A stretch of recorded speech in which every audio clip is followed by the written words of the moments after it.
Hello बच्चों, क्या हाल चाल, कैसे हैं आप लोग? अच्छे हैं तो अच्छे रहिए, स्वस्थ रहिए और पढ़ते रहिए। आइए स्टार्ट करते हैं। आज का हमारा जो पेपर है वो एडवांस ऑडिटिंग का है, उच्चतर अंकेक्षण के लिए। उच्चतर अंकेक्षण का ये सेकंड वीडियो है आप लोग का, मतलब एडवांस ऑडिटिंग का ये सेकंड वीडियो है। 26 से 1 से लेकर 25 क्वेश्चनों तक कंप्लीट हो गया था। तो जल्दी से तैयार हो जाइए, पेन कापी कलम निकालिए और लिखना पढ़ना स्टार्ट कर दीजिए, क्योंकि इस बार एग्जाम में एमसीक्यू ही आएगा। तो आइए स्टार्ट करते हैं एमसीक्यू का क्वेश्चन हमारा। एक चीज़ और मैं बता दूं कि यदि आप लोग को उतारने में दिक्कत हो रही है तो वीडियो के लास्ट में मैं कुछ सेकंड के लिए हट जाऊंगा, किनारे हो जाऊंगा, वहां से स्क्रीनशॉट लेकर आप एक एक पॉइंट को जूम करके नोट कर सकते हैं और देख सकते हैं। ठीक है। उच्चतर अंकेक्षण एमसीक्यू 26 नंबर हमारा क्वेश्चन है। सबसे पहला क्वेश्चन इसमें दे रहा है 26 नंबर की प्रमाणन संबंधित है। प्रमाणन मतलब बाउचिंग। बाउचिंग क्या होता है? बाउचिंग का मतलब होता है कि लेखा पुस्तकों में जो भी लिखे गए रहते हैं उसके प्रूफ या सबूत, जिसको बाउचर कहा जाता है, बिल बही रजिस्टर वगैरह के माध्यम से उसकी जब जांच की जाती है तो बाउचिंग कहलाता है। तो बाउचिंग संबंधित है। लेकिन यहाँ तो एमसीक्यू से मतलब है। किससे संबंधित है? नगद भुगतान से, नगद प्राप्ति से और नगद उधार लेन देनों आदि से संबंधित है। इन सबों की बाउचिंग की जाती है। 27 नंबर का रहा है कि एक अंकेक्षक की नियुक्ति कितने अवधि के लिए की जाती है। तो आपको बता दें कि कोई भी ऑडिटर होता है उसकी नियुक्ति सामान्यतः 1 वर्ष के लिए की जाती है। 1 वर्ष पूरा होने पर पुनः यदि उसको रखा जाना है तो उस कंपनी की वार्षिक सभा होती है तो उसमें उसको रखा जा सकता है। मतलब शेयर होल्डर को की जो मीटिंग होती है, सामान्य सभा जो होती है, अंशधारियों की मीटिंग होती है, उसमें फिर 1 वर्ष के लिए आगे बढ़ाया जाता है, लेकिन एक ही वर्ष के लिए नियुक्ति होती है।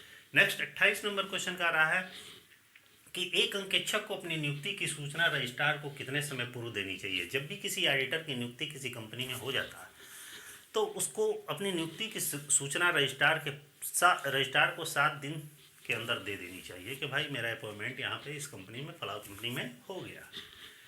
एक चीज़ और मैं बता दे रहे हैं कि वीडियो छोटा छोटा मैं इसलिए बना रहा हूँ ताकि आपको लिखने पढ़ने याद करने में बोरिंग महसूस ना हो। चाहते तो कई ज़्यादा बड़ा भी बना सकते थे, ज़्यादा एमसीक्यू का क्वेश्चन बना सकते थे, लेकिन थोड़ा सा आप बोरिंग महसूस है। इसका मतलब यह है आप कहीं से भी आएंगे, 10 मिनट मोबाइल वैसे ही सभी लोग खोलते ही हैं, तुरंत खोलिए, तुरंत पढ़िए, फिर अपना दिमाग में कंटेस्ट करिए, आगे बढ़ जाइए, अपना काम करिए, फिर कभी समय मिले फिर मोबाइल खोलिए। ऐसे रूटीन बनता रहेगा। ठीक है, नेक्स्ट बढ़ते हैं आगे। 29 नंबर क्वेश्चन का रहा है वित्तीय अंकेक्षण कराया जाता है। वित्तीय अंकेक्षण एक साल का कराया जाता है, वार्षिक कराया जाता है। पूंजी संचय बनाए जाते हैं। पूंजीगत संचय किससे बनाए जाते हैं? केवल पूंजीगत लाभों से बनाए जाते हैं। 31 नंबर क्वेश्चन आंतरिक निरीक्षण हिस्सा है। आंतरिक निरीक्षण किसका हिस्सा है? आंतरिक अंकेक्षण का। क्योंकि आंतरिक आंतरिक निरीक्षण हिस्सा है आंतरिक नियंत्रण का। आंतरिक नियंत्रण में 2 पार्ट होते हैं, आंतरिक निरीक्षण और आंतरिक अंकेक्षण या आंतरिक जांच। इस आंतरिक नियंत्रण के 2 भाग होते हैं। 32 नंबर क्वेश्चन कह रहा है कि वैधानिक अंकेक्षण अनिवार्य है। वैधानिक अंकेक्षण किसके लिए अनिवार्य है?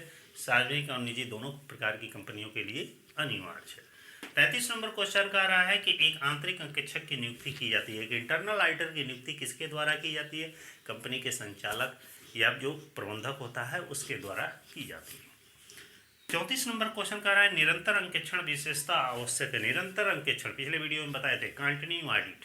कंटिन्यू ऑडिट मतलब पूरे वर्ष भर ऑडिट। ये कहाँ किया जाता है? बैंकिंग संस्थाओं में, जहाँ कारोबार ज़्यादा होते हैं, जहाँ बड़ी संस्थाएं होती हैं, वहाँ कंटिन्यू ऑडिट किया जाता है। तो मुख्य रूप से कहाँ?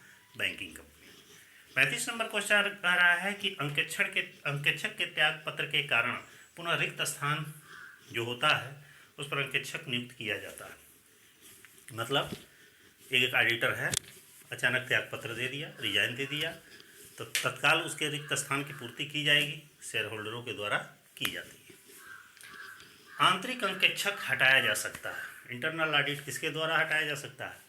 जो नियुक्त करता है उसी के द्वारा हटाया सकता है। नियुक्त कौन करता है? कंपनी का प्रबंधक या संचालक, तो प्रबंधक द्वारा हटाया जा सकता है। 37 नंबर क्वेश्चन कह रहा है कि भारत में सर्वप्रथम कंपनी का अंकेक्षण अनिवार्य हुआ। भारत में पहली बार कंपनी का अंकेक्षण कब अनिवार्य हुआ? 1956 में, जो कंपनी अधिनियम 1956 बना था उस समय से अनिवार्य किया गया। एक चीज़ और बताते रहें कि वीडियो अच्छा लगे तो लाइक ज़रूर करिएगा, कमेंट जरूर करिएगा, अपने फ्रेंडों में ज़रूर शेयर करिएगा, ठीक है। क्योंकि आप लोग के लिए पर डे कुछ न कुछ मैं वीडियो लेके आ रहा हूँ ताकि आप लोग पढ़ें। आगे बढ़िए। 38 नंबर क्वेश्चन का रहा है प्रबंध अंकेक्षण है। प्रबंध अंकेक्षण क्या है? मैनेजमेंट ऑडिट जो है वो ऐच्छिक होता है, कंपलसरी नहीं होता है, अनिवार्य नहीं होता है, वैकल्पिक होता है, इच्छा पर निर्भर करता है। प्रबंधक कराना चाहे तो करा सकता है, नहीं तो कराना चाहे नहीं करा सकता। 39 नंबर क्वेश्चन का रहा है अंकेक्षण विलासिता है। अंकेक्षण सही में विलासिता है, लेकिन किसके लिए? छोटी जो संस्थाएं हैं उसके लिए विलासिता है, बड़ी संस्थाओं के लिए अंकेक्षण विलासिता नहीं। 40 नंबर छल कपट में शामिल है। छल कपट में क्या शामिल है? माल का गमन, धन का गमन, इस तरह का गमन यदि होता है तो ये छल कपट माना जाता है। 41 नंबर क्वेश्चन का रहा है अंकेक्षक का दायित्व होता है। अंकेक्षक का दायित्व क्या होता है? दीवानी और आपराधिक दोनों प्रकृति का उसका दायित्व होता है। 42 क्रय वापसी वही का प्रमाणन किया जाना चाहिए। क्रय वापसी वही का प्रमाणन किससे किया? वाउचिंग किससे किया जाना चाहिए? क्रेडिट नोट से करनी चाहिए। क्रेडिट नोट होता है ना, तो उसी से की जानी चाहिए। 43 प्रमाणन में वेतन रजिस्टर का मिलान किया जाना। जब वाउचिंग किया जाता है तो वेतन रजिस्टर का मिलान किससे किया जाता है?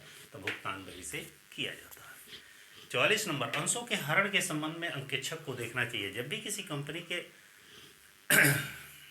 अंशों का हरण किया जाता है तो वहाँ पे हरण करने की दशा में जब उस कंपनी का ऑडिट होता है तो अंकेक्षक को क्या देखना चाहिए? पार्षद अंतर नियम। क्यों देखना चाहिए? क्योंकि पार्षद अंतर नियम में ही सारी व्यवस्थाएं कंपनी के चलाने संबंधी रूल रेगुलेशंस दिए रहते हैं। क्योंकि पार्षद सीमा नियम में तो मात्र 6 ही क्लाज होते हैं, बाकी जितना होता है सब पार्षद अंतर नियम में होता है। आगे बढ़िए। अंकेक्षण के रीढ़ की हड्डी है। अंकेक्षण के रीढ़ की हड्डी किसको कहा जाता है? प्रमाणन को। मतलब प्रमाणन इसे कहा जाता है, प्रमाणन अंकेक्षण की रीढ़ की हड्डी है। तो अंकेक्षण की रीढ़ की हड्डी कौन है? प्रमाणन। ऐसे भी हो सकता है। 46 नंबर क्वेश्चन का रहा है कि अंकेक्षण अपनी रिपोर्ट में देता है। एक अंकेक्षण अपनी रिपोर्ट में क्या देता है? केवल राय देता है, सलाह देता है, ठीक है ना, और कुछ नहीं देता है, डिसीजन नहीं देता।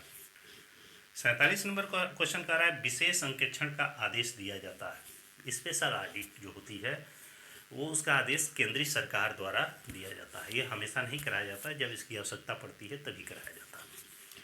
48 नंबर क्वेश्चन का रहा है एक अंकेक्षक कितनी कंपनियों का अंकेक्षण कार्य कर सकता है? तो बता दें एक ऑडिटर अधिक से अधिक 20 कंपनियों का ऑडिट कार्य कर सकता है। 20 से अधिक कंपनियों का ऑडिट नहीं कर सकता, लेकिन उसमें भी बहुत बड़ी कंपनी है तो 20 नहीं करेगा, वो 10 ही करेगा, और 10 बड़ी कंपनी का। ऐसा रूल है, कंपनी एक्ट में है, पढ़ लीजिए।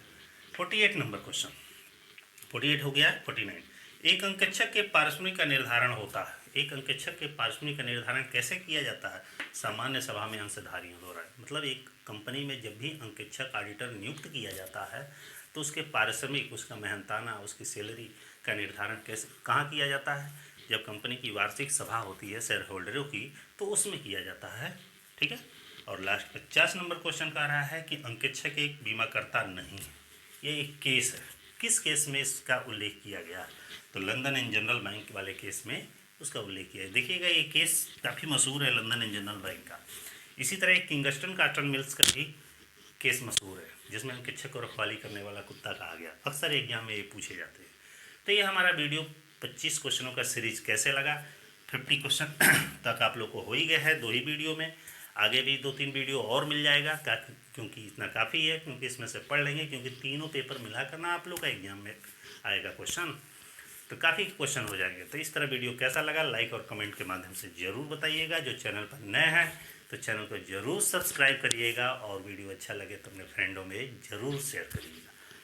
ठीक है, फिर नेक्स्ट वीडियो में हम नेक्स्ट डे मिलते हैं, तब तक के लिए बाय।